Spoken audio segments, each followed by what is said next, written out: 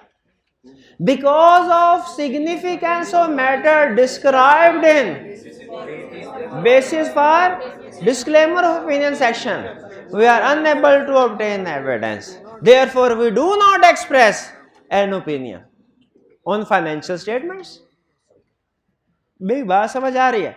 Because of significance of matters described in basis for disclaimer of opinion section, we are unable to obtain evidence on financial statements, therefore we do not express an opinion.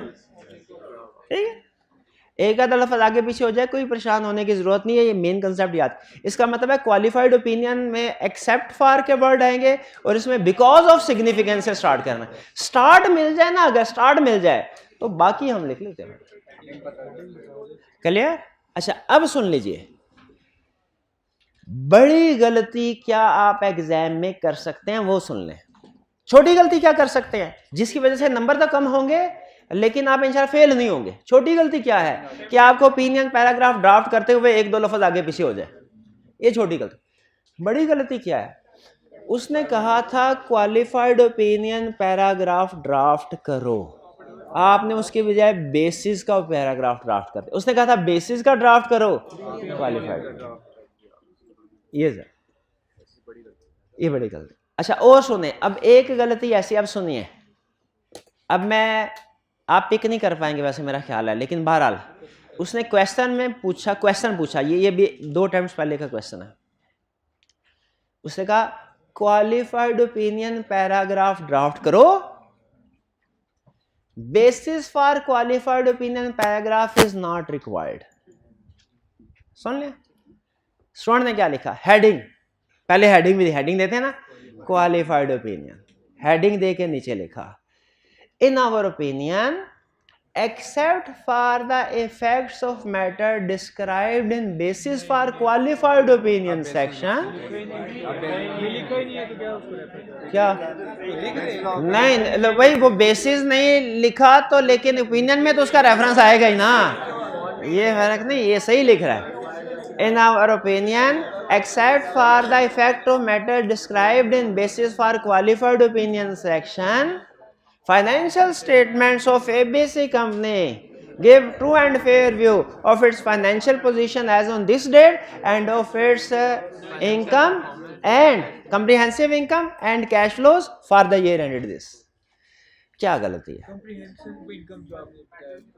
comprehensive income का matter कुछ required ही नहीं था. Question में उसने clearly कह दिया था basis for qualified opinion paragraph is not required.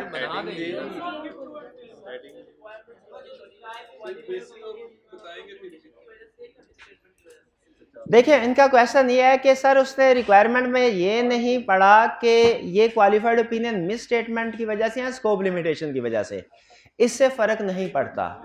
दोनों सूरतों में क्वालिफाइड ओपिनियन की वर्डिंग सेम रहा. हाँ, ये होता है कि स्कोप लिमिटेशन की वजह से बाज़ औक़ात वो एक्सेप्ट फॉर इफेक्ट्स की बजाय एक्सेप्ट फॉर पॉसिबल इफेक्ट्स कर लेते हैं. एक्सेप्ट फॉर इफेक्ट्स की बजाय अगर मिस स्टेटमेंट का केस है तो except for the effects of matters, और स्कोप लिमिटेशन का केस है तो accept for possible effects of matter. लेकिन ये कोई इतना बड़ा मसला नहीं, बड़ा मसला कुछ और है जिसकी वजह से स्टूडेंट्स पासिंग मार्क्स नहीं ले सकते. ओपिनियन को क्वेश्चन रिपीट दे, सुन ले, नहीं इतना टाइम नहीं, अब सुन ले. रिक्वायरमेंट क्या थी भला? क्वालिफाइड ओपिनियन पैराग्राफ ड्राफ्ट करें, बेसिस रिक्वायर्ड नहीं थी. बुक्स में जाके ओपिनियन पैराग्राफ को पढ़ के देखें, ओपिनियन पैराग्राफ में क्या सिर्फ ओपिनियन आता है या उसके अलावा भी कोई इंफॉर्मेशन है? उसका वी हैव ऑडिटेड